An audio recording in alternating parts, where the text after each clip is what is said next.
नमस्कार फ्रेंड्स। सावित्री व्रत उपलक्षे आपण मानक अनेक अनेक शुभेच्छा। आपण माने निश्चय सावित्री व्रतटा पूजा करुथिबे। आउ ए व्रत तो समस्ते नारी माने आमर करती।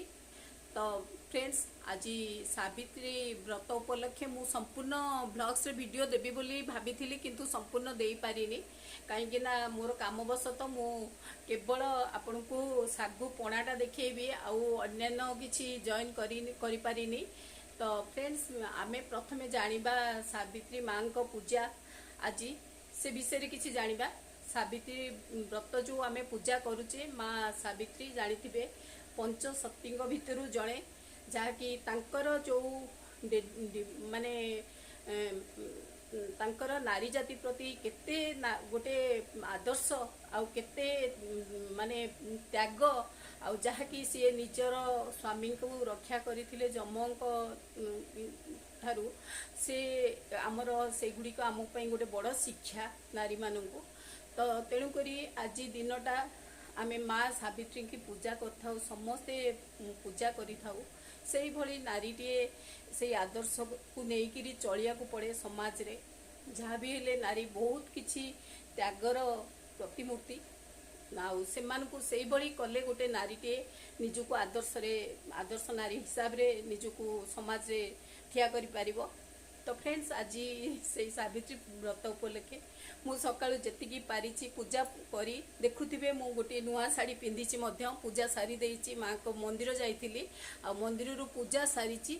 तो सारिकरी मु संपूर्ण आपन को देखै पारलिनी कारण घरे रोसई थिला भी पिला मानक पई किंतु सागु पणाटा मु स्पेशल गोटे सागु पणा करिछि। 4 प्रकार सागु पणा करिछि। तो सागु पणा सहित सागु चक्कटा जोटा सेटा मध्य करिछि। से केमती करिछि एते सहजरे शीघ्र प्रस्तुत हो 4 प्रकार फल रे करिछि। आउ चलंतु देखि नबा से सागु पणा मु केमिति प्रस्तुत करूछि।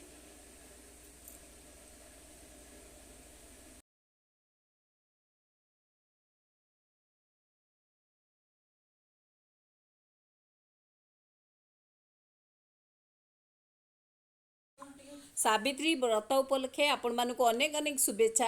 आज फ्रेंड सागुपणा प्रस्तुत करवा। सागुपणा प्रस्तुत करने मु तो सागु बतुरे देइछि प्राय 300 ग्राम सागु मु बतुरे देइछि। आ फल नहीं फल रे देखुथिबे फल गुड़िक मु काढ़िकी सब रखिदेइछि काटिकी छोट छोट करिकी रखिदेइछि।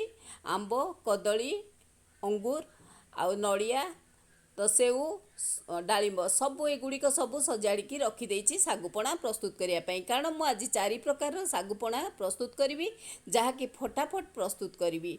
बहुत टेस्टी यहाँ कारण विभिन्न फ्रूट रे आमे विभिन्न प्रकार सागुपणा प्रस्तुत करिया। प्रथमतः मु सागुपणा प्रस्तुत करने प्लेन सागुपणा प्रस्तुत करी जोटा नड़िया सागु नहीं कि प्रस्तुत करी आउ चीनी ऐड करी। एथिरे आउ किछि दउनी ना दही ना क्षीर मु किछि व्यवहार करूनी। एटा एथिरे केवल मु खाली सागुपणा प्रस्तुत करूची बिना दही बिना क्षीर रे सागुपणा प्रस्तुत करिवा। तो देखंतु मु केमती सागुपणा प्रथमतः धला रंगर एटा पूरा हेची व्हाइट कलर आ बहुत सुंदर कलर आसुची जहाँकि कोकोनट आउ नड़िया आउ सागु चीनी रे हेची। द्वितीय पाई मु सागु किछि दे दउची प्राय 100 ग्राम 50 ग्राम सागु दउची आउ 1.5 चामच चीनी दउची। तापरे किछि नड़िया भी देबी फ्लेवर पाई टेस्ट पाई। तापरे किछि आंब देबी कारण येलो कलर एटा सागुपणाटा पूरा येलो कलर आसीबो बहुत टेस्टी आसीबो। तो देखुथिबे आंब जदि मीठा थिबो ताहले आपण चीनी स्किप करि परिबे आउ चाहिले भी अल्प चीनी ऐड करि परिबे। देखंतु केते शीघ्र फटाफट प्रस्तुत हो गला आंबर सागुपणा बा सागु सरबटी बहुत शीघ्र प्रस्तुत हो। यहाँ केते सुंदर कलर आसुची आंबर जो ओरिजिनल नेचुरल कलरटा चली आसीबो।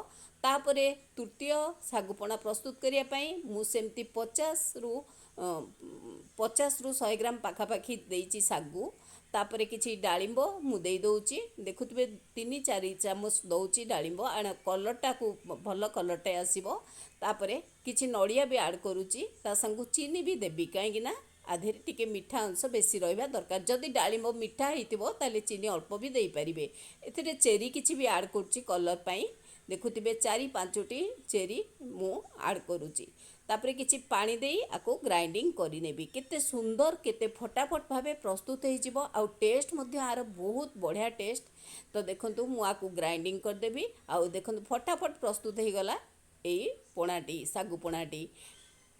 तापरे आउ गोटे प्रकार कलर ग्रीन कलर करवा सागुपणा से मु ग्राइंडर रे किछि देई देइछि सागु से 50 रु 100 ग्राम पाखापाखि सागु दउची। तो दबा परे मु ता देहरे किछि सेव दउची सेव काटी थिली नड़िया दउची तापरे फल रे सेव दउची 2 री 3 चामच सेव दे दउची चीनी दउची अकॉर्डिंगली 2 चामच चीनी दउची। तापरे एटा मु तुलसी पत्र पाउडर रे प्रस्तुत करी कारण मु आपन को मो वीडियो रे अपलोड करी ऑलरेडी तुलसी पत्र रो पाउडर केमती प्रस्तुत हुए आउ ताकू आमे एमती पूजा पर्व रे कोनोसी रेसिपी रे मध्यम व्यवहार करि परिबा। बहुत टेस्ट फ्लेवर भी बहुत भला आसे। तो एई भली मु करूची आर कलर आउ टेस्ट पई आउ फ्लेवर पई करूची। देखंतु केते सुंदर भाबे प्रस्तुत हे गला ग्रीन कलर भी चली आसिला।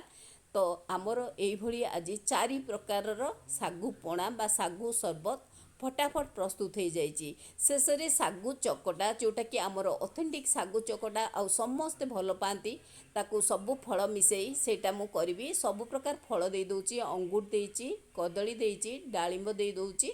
तो दबा परे मु ता देहरे आंब किछि देबी नड़िया दउची सबु प्रकार फल दबा परे कदली दउची आउ आंब भी दउची। एभली ताकू चकटी दबा कारण सागु चकटाटा बहुत भल लगे। सागु पोणा भी जमती भल टेस्टी सागु चकटा मध्य से भली भल लगे। आधेरे किछि चीनी ऐड करूची फल मीठा देखी चीनी ऐड करिवे। आमे एथिरे देखंतु मु कहिछि थरे बिना दही बिना क्षीर रे आमे आज सागुर शरबत बा पोणा आउ चकटा सबु प्रस्तुत करूचे। आउ देखंतु केते शीघ्र फटाफट प्रस्तुत हो जाउची आउ केते समय भी बेसी लागिबनी ए रेसिपी प्रस्तुत करिया पई। आकु एई भली हाथ रे चकटी देई परिबे चाहिले स्पून जोगे आकु चकट देबे किंबा हाथ रे चकटी परिबे। मु आकु ग्राइंडर यूज करेनी हाथ रे ही चकट दिए आउ ये सुंदर भाबे सागु चकटाटी प्रस्तुत हो गला। आज देखंतु फ्रेंड्स केते सहज रे शीघ्र ए सबु प्रस्तुत हो जाइछि। भल लागिथिले वीडियोटी निश्चय लाइक करिवे कमेंट शेयर सब्सक्राइब करे केबे भी भूलिबेनी। एई भली रेसिपी देखिया पई साबित्री स्पेशल सागु पोणा आउ सागु शरबत बिना दही बिना क्षीर रे आज प्रस्तुत होइछि। आर फ्लेवर आउ टेस्ट मध्य बहुत भल।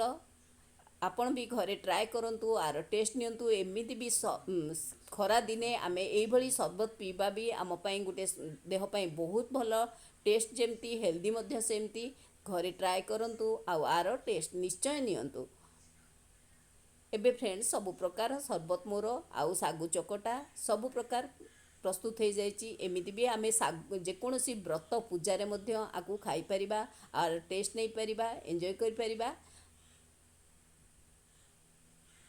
सागुर गोटे एटा सुंदर रेसिपीटी सहजरे आउ शीघ्र प्रस्तुत हो जाइछि।